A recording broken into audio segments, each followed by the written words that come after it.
sedikit kendala teknis, begitu ya. Jadi live terpaksa kita ulangi sekali lagi. Jadi malam ini kita diskusi sama Belinda Akira Putri dari Lembaga Justisi Mahasiswa Islam Fakultas Hukum Universitas Brawijaya, Bel ya. Bel ya.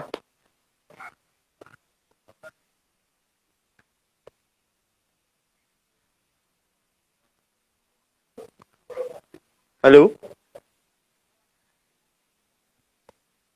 Internet ono masalah, Nas? Oh. Belinda ini sih ono masalah.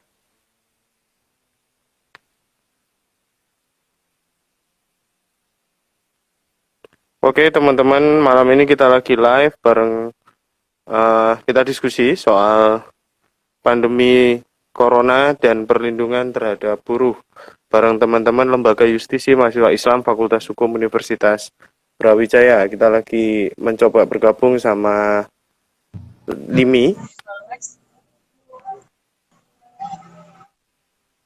Oke, halo, bisa diterima? Iya, kedengeran. Pakai headset, Will, biar jelas. Halo? Halo ya, Mas. Oke, sip.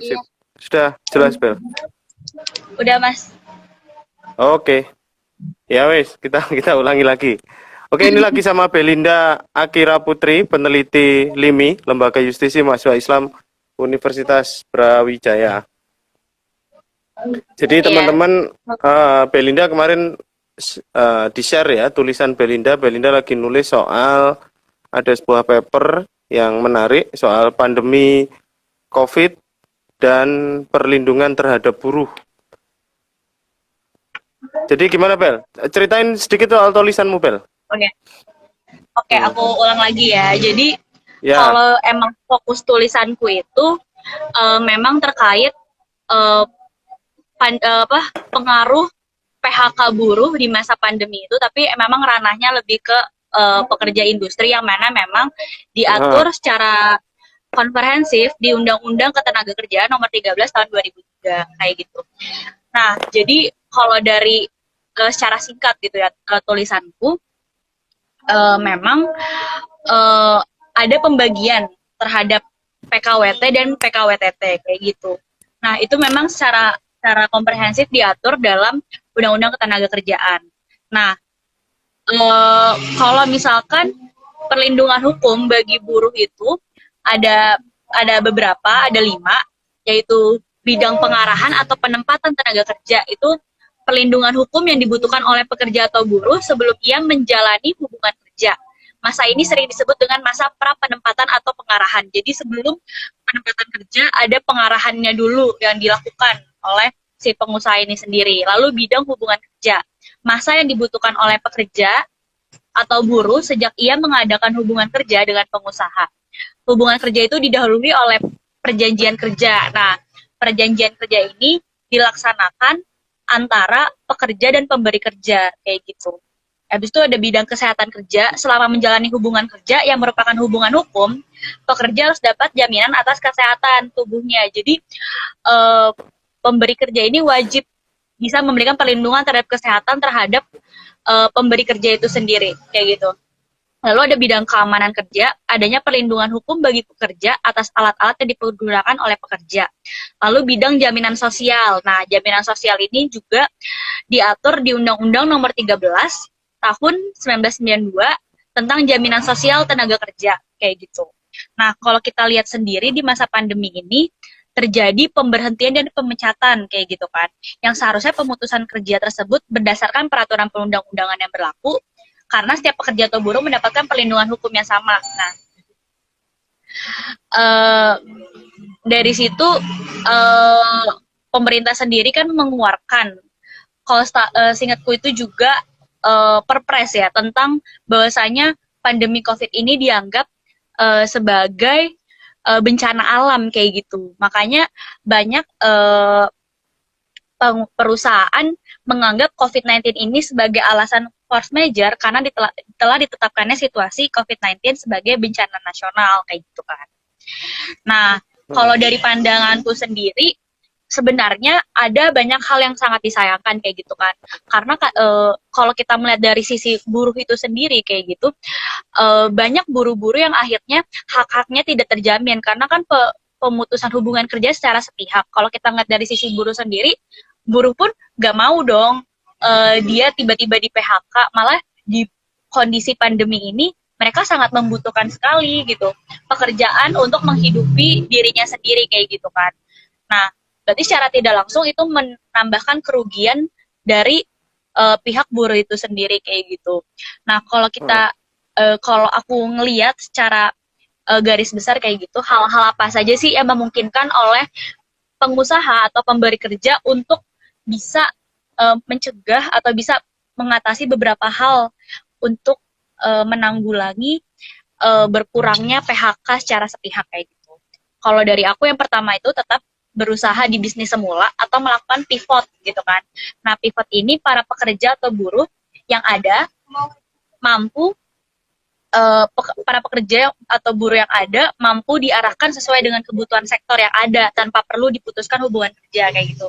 Jadi misalkan karena pandemi COVID ini ada beberapa sektor yang sangat lebih diperlukan daripada masa sebelumnya, makanya si buruh ini sendiri dialih fungsikan ke sektor-sektor yang sangat dibutuhkan pada pandemi COVID ini.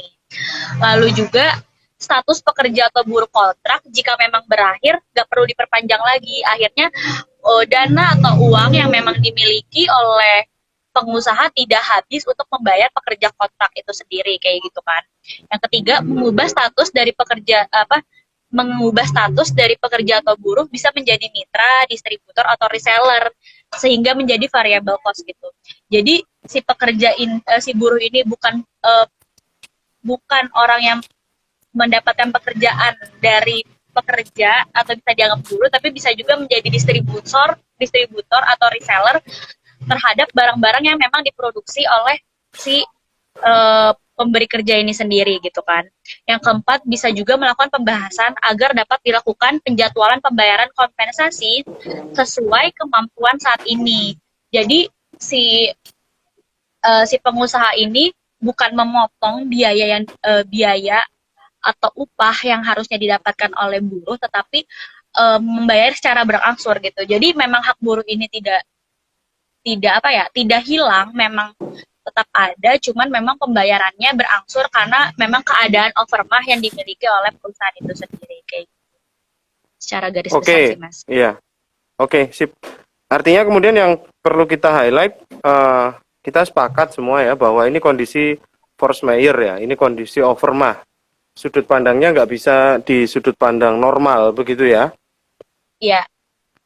Nah, Iya, Mas, secara betul. sederhana kan, ya kita sharing ya. Jadi secara sederhana kan bedanya overmah dan tidak itu adalah di mana peran negara begitu ya. Jadi kalau misalnya perusahaan bangkrut karena bukan overmah, misalnya karena mismanagement begitu, maka relasi konfliknya itu hanya antara buruh dengan pengusaha begitu ya.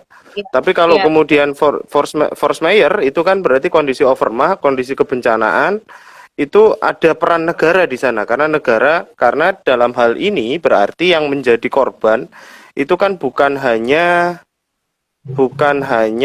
si buruh tapi juga Iya. usaha. Iya. Gitu ya, Bil ya. Iya, betul, Oke. Mas. Kemudian juga di tulisannya Belinda ini kita fokusnya di ini ya, jadi pekerja industri. Iya, betul. Begitu ya. Industri. Iya, betul. Di pekerja industri. Sekarang gini, Bi, pertanyaannya adalah tadi ada yang menarik skema pivot. Pivot ini kan berarti adalah sebuah perubahan atau penyesuaian dari misalnya dari suatu unit bisnis yang terbiasa bekerja secara offline, kemudian dia bermigrasi menjadi online, begitu ya.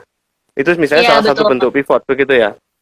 Misalnya misalnya kita terbiasa bikin restoran begitu, kemudian kita jadi jualan itu secara online, begitu ya. Iya, betul. Sehingga kemudian kalau yang disuggest oleh Belinda, itu kan buruh kemudian berubah jadi mitra ya, jadi mitra, jadi distributor, jadi seller dan sebagainya. Nah, cuma gini Bel, mungkin karena karakter tulisan ini normatif ya, bukan empiris ya. Iya, iya, Normatif dengan empiris. Artinya begini, ini kita diskusi aja.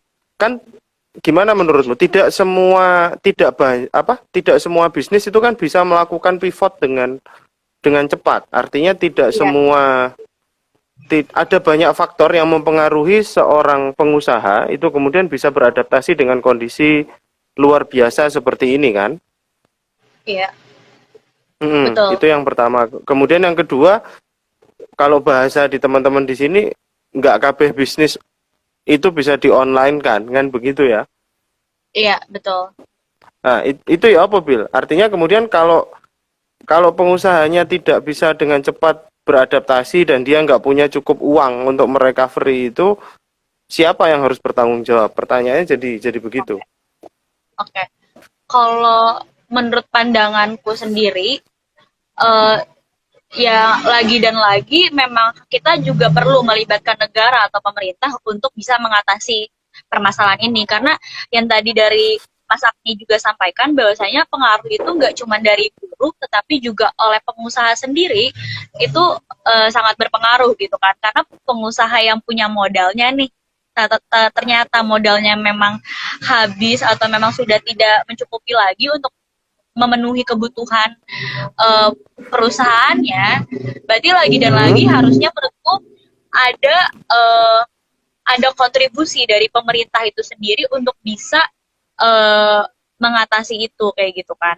Nah, kalau dari aku yang baca dari bacaanku juga gitu yang aku ketahui bahwasanya uh, banyak beberapa negara yang memang sudah uh, berkontribusi gitu. Pemerintah dari negara itu sendiri sudah berusaha berkontribusi untuk bisa merecovery perekonomian kayak gitu kan.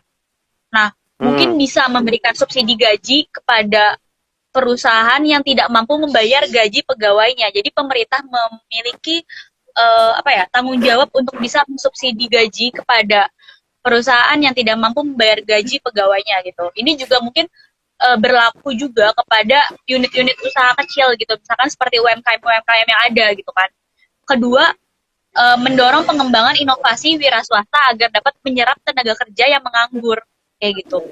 Lalu memberikan penangguhan penyelesaian kewajiban atau utang baik untuk kewajiban perpajakan ataupun kewajiban pinjaman usaha. Jadi pemerintah menangguhkan dulu ini karena kan juga kita harus bayar pajak, kita juga harus bayar utang atau pinjaman-pinjaman yang lainnya untuk memenuhi kebutuhan. Nah, memang karena modal kita udah nggak ada, menurutku pemerintah perlu punya kontribusi untuk bisa memberikan penangguhan terhadap hal-hal itu, kayak gitu. Habis itu iya, juga, iya. Artinya kemudian, ada juga, ya apa ya Pak? Lanjutkan. Memberikan pinjaman secara langsung gitu kepada memang pelaku usaha agar dapat memiliki modal yang cukup untuk mempertahankan bisnisnya kayak gitu Mas.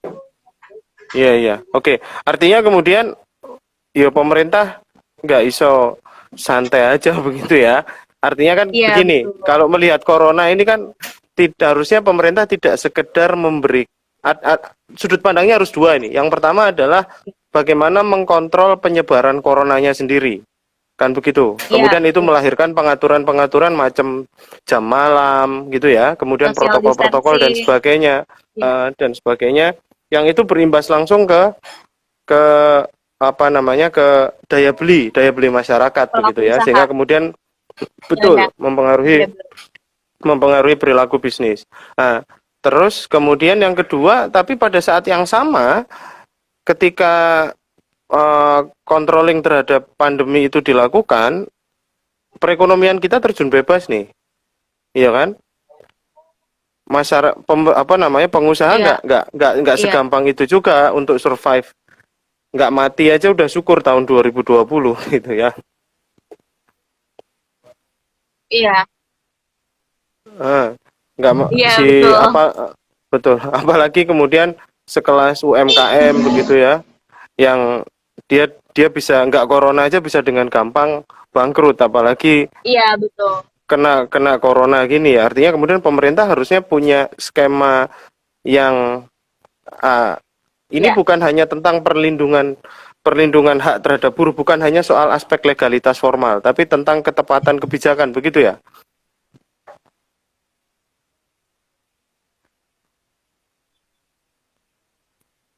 iya betul Mas. Heeh. Jadi Karena gini, menurutku eh, hmm, yang perlu ditekankan maksudnya eh, sebenarnya gini sih menurutku buruh pun aja mungkin udah ada pengaturan secara normatif gitu ya. Itu pun masih heeh, masih belum maksudnya masih belum terpenuhi hak-haknya kayak gitu. Nah, misalkan apalagi heeh. UMKM yang aku mungkin lihat memang pengaturannya pun masih dikit, maksudnya masih belum banyak pengaturan terkait unit usaha kecil kayak gitu sih, Mas. Iya, iya. Nah, kalau kamu lihat gimana, Bill? Maksudnya kondisi seperti ini ketika pengusaha sendiri drop, terus pengusaha sendiri dipaksa untuk bertanggung jawab terhadap kesejahteraan buruh, realistis atau enggak? Kalau dari pandangan Belinda.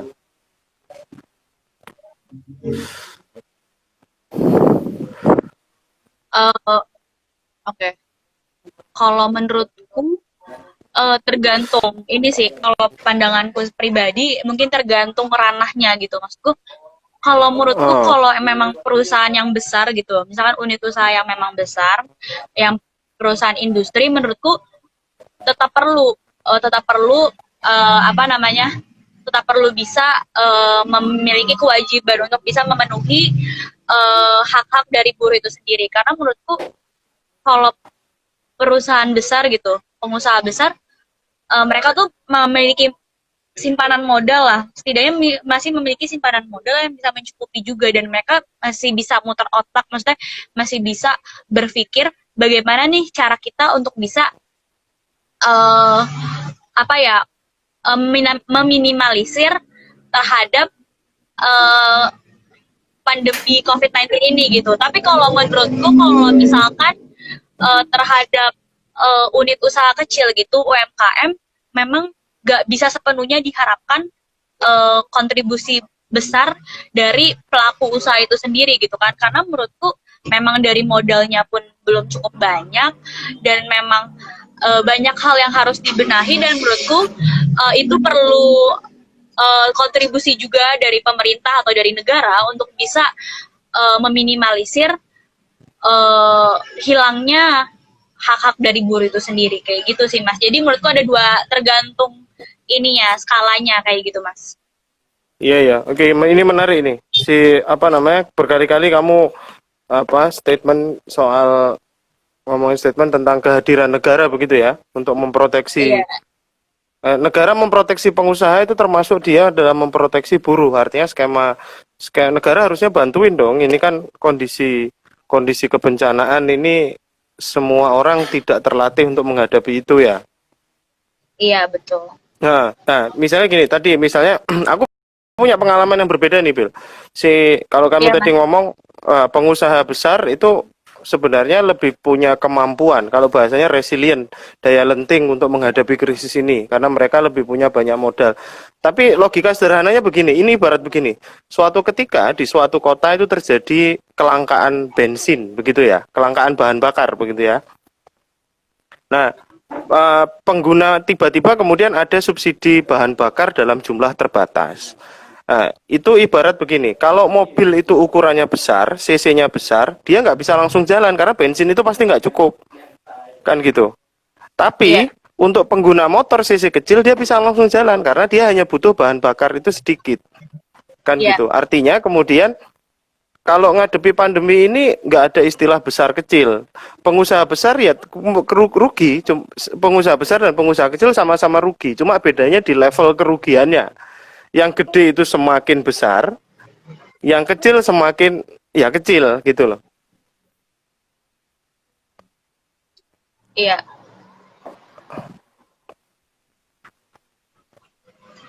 Nah, eh itu yang pertama. Terus iya. terus. Lanjutin dulu aja Mas, ntar baru aku Oh, ah, memberikan tanggapan. Nggak apa, oke, siap. lanjut aja dulu. Ah, memang sinyalnya putus-putus. Sinyalnya kena corona. Oke. Jadi kemudian yang kedua, persoalan yang kedua adalah gini, kemarin kita lakukan assessment ya di level pengusaha UMKM begitu ya, di level warung saja, misalnya warung, kedai kopi dan sebagainya itu di sebuah kota kecil tempat aku sekarang berada, ada di Bojonegoro nih. Iya, kota kecil toh. Tidak sebesar Las Vegas kan. Ya, gimana? Nah, itu apa namanya? Nilai kerugiannya total loss omset itu per bulan itu bisa di angka 10 juta untuk level kedai kopi begitu ya per bulan. Nah, sementara krisis ini terjadi sejak bulan Maret. Ini kan berarti sudah masuk bulan ke-10 kan berarti 100 juta. 100 juta di kota yang tempat aku tinggal sekarang dengan UMR sekitar 1,7 itu udah angka yang gede banget kan untuk selevel pengusaha ya. Iya. Nah, tapi kemudian ketika menjelang tahun baru, kebijakan PSBB muncul lagi. Kemudian jam malam Iya. muncul lagi, begitu ya. Jadi Iya. warung-warung kopi diobrai. Apa namanya? Musisi-musisi yang manggung di kafe diobrai selayaknya maling ayam. Gitulah. Jadi jam 8 sudah harus ini, padahal model-model pekerjaan seperti itu kan, model usaha seperti itu kan jalannya malam hari ya, gitu. Iya. Nah, pada saat pemerintah memberikan penetapan peraturan, ruling something begitu, kemudian pada saat yang sama pemerintah nggak kasih solusi, pengusaha ini terus harus gimana, gitu kan? Iya. Pemerintah hanya hadir untuk mengatur, tapi pemerintah nampaknya kurang hadir untuk melindungi pada saat yang sama. Padahal dari tadi kan diskusi kalau yang menarik dari statementnya Belinda kan, pemerintah tuh harusnya ada mengatur dan melindungi pada saat yang sama. Lah hari ini buruh dan pengusaha itu kan seperti tidak bisa dipisahkan karena ini kondisi force majeure, karena ini kondisi luar biasa yang semua orang bermimpi saja tidak kena bencana seperti ini kan. Itu. Oke, kira-kira gitu. Ya apa Bil? Bel.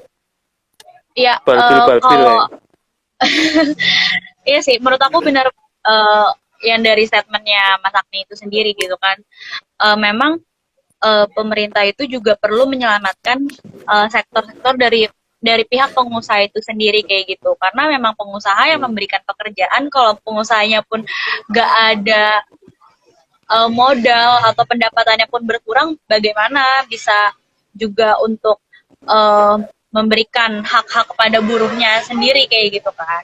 Nah, makanya menurutku itu sendiri pemerintah itu perlu bikin kebijakan atau misalkan perlu berkontribusi secara langsung. Misalkan sebagai contoh tadi aku kasih saran, misalkan memberikan pinjaman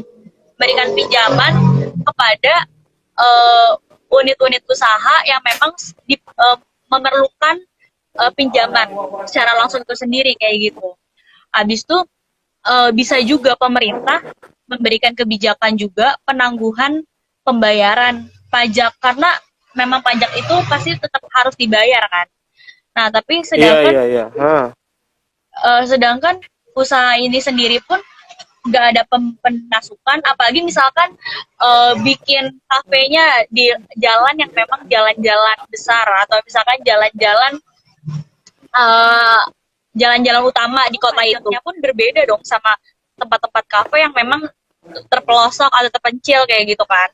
Nah, sedangkan mereka berdua ini sama-sama nggak ada pemasukan karena entah itu kebijakan pemerintah yang melarangnya jam malam kayak gitu kan.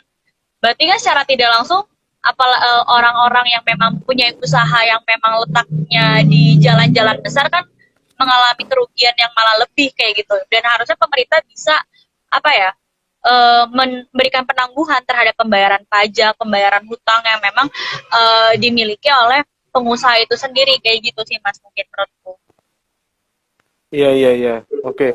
Menarik. Terus kemudian persoalan yang kedua ini Bill, yang itu kan tadi ada seperangkat proteksi begitu ya terhadap buruh di sektor industri. Sementara yang terdampak corona ini kan juga ada banyak buruh yang dia bekerja, baik karakter pekerjaannya itu waktu tertentu atau tidak atau PKWTT begitu ya. Tapi Iya. kayak aku awali diskusi tadi sama ada namanya Anas itu, dia sampai kerja ke Papua, ke Kalimantan berkali-kali ya, pekerjaannya nggak ada kontraknya. Ini seperti pekerja di kafe, di kedai, atau bahkan musisi begitu, musisi wedding, terus Iya. apa namanya, videografer dan sebagainya. Ini di sini ada 2.300 videografer sedang berkumpul. Lagi sholat istiqoroh semua. Si apa namanya, yang mereka terdampak, tapi mereka terproteksi secara apa? Karena mereka tidak punya kontrak kerja begitu misalnya. Mungkin itu bisa juga disebut freelance kali ya, Mas? Ya freelance. Freelance jadinya, betul kan? Nah, Ah, maka itu kita bisa juga mengkritik, mungkin bisa juga kita mengkritik undang-undang gitu kan. Karena apalagi ternyata sekarang yang disahkan kan omnibus ya. Lagi masa pandemi, lagi masa krisis, malah pemerintah mengesahkan omnibus. Nah itu mungkin aku juga memberikan ini juga sih pandangan bahwasanya pemerintah ini tuh terlalu berfokus kepada pekerja-pekerja industri gitu, sehingga melupakan bahwasanya banyak juga sekarang pekerja-pekerja non industri yang memang gak ada pengaturannya nih, gak ada perjanjian kerjanya kan. Misalkan freelance kalau dipanggil baru kerja, baru dibayar gitu kan, gak ada nih ya, perjanjian dia jangka waktunya kapan gitu kan. Nah kalau yang dari aku ketahui itu pekerja freelance ini diaturnya hanya di Kemenaker Trans. Jadi keputusan Kementerian Tenaga Kerja kayak gitu. Nomor 100 tahun 2004 Kemenaker Trans kayak gitu.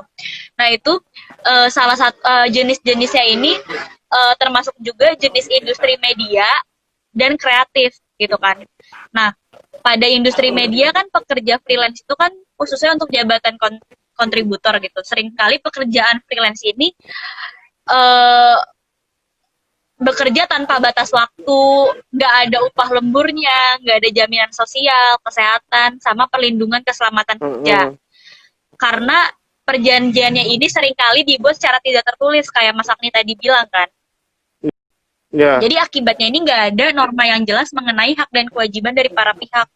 Padahal dalam peraturan perundang-undangan yang berlaku, perjanjiannya itu jenis pekerjaannya harus dibuat secara tertulis gitu kan. Karena kan sebenarnya freelance itu juga bisa dimasukkan PKWT kayak gitu kan. Pekerja waktu tertentu gitu kan. pekerja. Ini gimana? Iya kayak gitu. Kalau menurutku gitu. Jadi maksudku dia kan termasuk masih jenis PKWT atau PKWTT, tapi entah kenapa malah si freelance ini nggak ada perjanjian kerjanya gitu ya, dimana di undang-undang kan harusnya tetap ada perjanjian kerjanya secara tertulis kayak gitu. Nah mungkin menurutku juga perlu penambahan secara spesifik sih tentang peraturan-peraturan yang memang lebih menegaskan terkait pekerja-pekerja freelance ini sendiri gitu. Nah karena kalau menurut aku juga Kemenaker Trans ini tidak merinci secara jelas kategori pekerja harian lepas, kan freelance itu termasuk pekerja harian lepas. Nah, menurut aku juga makanya harus ada peraturan yang lebih tinggi, misalkan dari peraturan menteri untuk menegaskan apa saja hak dan kewajiban dari masing-masing pihak. Jadi mungkin ada peraturan, ada ininya lagi, peraturan yang lebih tinggi lagi, lex superiornya lagi yang bisa mengatur terkait pekerja lepas ini sendiri gitu. Di omnibus nggak tercover itu ya? Iya, dan di omnibus itu nggak tercover. Nah, ini aku mungkin mengkritisi sedikit sih, soalnya Iya nggak apa-apa. di omnibus ini banyak juga nggak apa-apa. Iya, kok di omnibus ini tuh cuman mengkritisi